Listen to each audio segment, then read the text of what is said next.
Good morning mga Lodi, at kahapon nga pala mga Lodi, binuhusan namin yung hagdan at ngayong umaga matigas na. Ngayon titignan natin kung saan papatak yung yung huling step niya.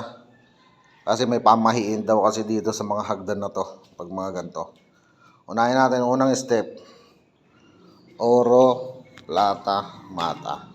Oro, plata, mata. Oro, plata, mata. Oro, plata, mata. Oro, plata, mata, oro. Yun mga Lodi.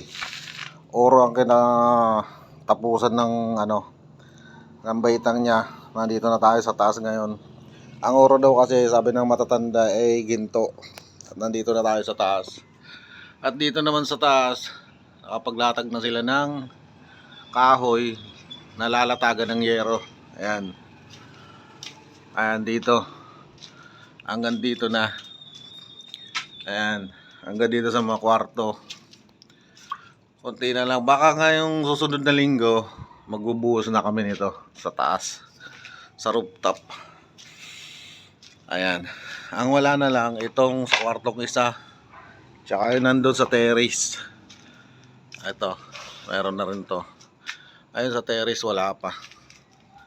Tsaka yan sa terrace na yan. Ayun. Ang ng sikat ng araw. Tirik na. So ayun lang mga Lodi, ang update sa ating araw ngayon mga Lodi. Maraming salamat sa suporta nyo sa aking pagre-reels. Sana matapos ng aming maliit na tahanan mga Lodi. Hanggang dito na lang video na to. Bye bye.